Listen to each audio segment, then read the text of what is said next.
Marriages proposals వచ్చినాయి అనుకోండి, first ఏం చేస్తారో తెలుసా, నేను ఎంక్వైరీ చేసి తెలుసుకుంటాను అంటారు. ఏం చేస్తారు? ఎంక్వైరీ చేద్దామండి, ఆ అబ్బాయి కోసం ఎంక్వైరీ చేద్దాము, ఆ అమ్మాయి కోసం ఎంక్వైరీ చేస్తాము అంటారు. ఎవరి దగ్గరికి వెళ్ళి అడుగుతారు వాళ్ళు? మనుషుల దగ్గరికి వెళ్తారు, లేకపోతే పాస్టర్ల దగ్గరికి వెళ్తారు. అసలు ఎవరినైనా నమ్మొచ్చండి, పాస్టర్లు మాత్రం మీరు నమ్మకండి. ఎవరినైనా నమ్మండి, నేను చెప్తున్నా, గుండె మీద చేయేసి నేను చెప్తున్నా, ఎవరినైనా నమ్మండి, కానీ పాస్టర్లు మాత్రం నమ్మకండి.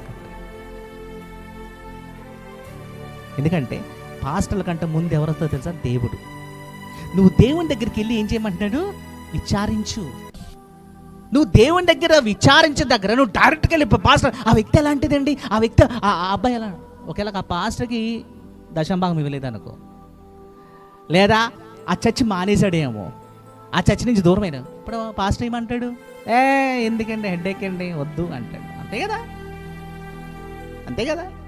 మంచిగా ఇచ్చాడు అనుకోండి, చాలా మంచివాడండి, చాలా మంచివాడు విన్నా. సో వాళ్ళు పాస్టర్స్ ఎలా ఉంటారంటే, నేను అనేది అందరు పాస్టర్ల కోసం కాదు, కానీ నేను చెప్పేది ఏంటంటే, ఫస్ట్ నువ్వు చేయాల్సిన పని ఏంటండి? ఫస్ట్ నువ్వు దేవుని దగ్గర విచారించు, దేవుణ్ణి అడుగు, ఆ అబ్బాయి ఎలాంటి వాడు, ఆ అమ్మాయి ఎలాంటిది అని దేవుని దగ్గర విచారించు. నువ్వు ఫస్ట్, ప్రభా నువ్వు నాకు చూపించు ప్రభా, నాకు తెలియచేయ ప్రభా, ఏంటి నేను వెళ్తుంది కరెక్టా రాంగా అని దేవుని దగ్గర నువ్వు విచారించినప్పుడు, దేవుని దగ్గర విచారించినప్పుడు దేవుడికి ఒక మార్గం అనేది ఏర్పరుస్తాడు. ఆటోమేటిక్గా ఒక మార్గం, ఇమాజినరీ ఒక మార్గం, ఒక రోడ్ పాత్ దేవుడు ఓపెన్ చేసేస్తాడు. నువ్వు ఎప్పుడైతే దేవుని దగ్గర విచారిస్తావో, నువ్వు దేవుని దగ్గర విచారించకుండా నువ్వు పాస్టర్ దగ్గరికే లేకపోతే ఒక గొప్ప విశ్వాసి దగ్గరికే వెళ్ళావు అనుకో, నో, అక్కడ నీకు కార్యం జరగదు. ఆ వ్యక్తి నువ్వు కరెక్ట్ చెప్తున్నాడా లేకపోతే అబద్ధం చెప్తుందా నీకు తెలియదు. ఏదైనా చెప్పగలరు, నీతోటి ఏదైనా చేయగలరు. అపవాది వచ్చి అది చెడిపోయాలంటే చెడిపోయగలరు.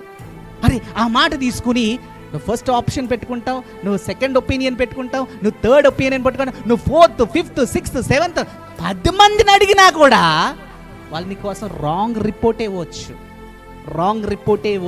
గమనించండి, నేను ఒక క్యారెక్టర్లోకి నేను తీసుకెళ్ళబోతున్నాను. ఒక రాంగ్ రిపోర్ట్ ఇవ్వచ్చు.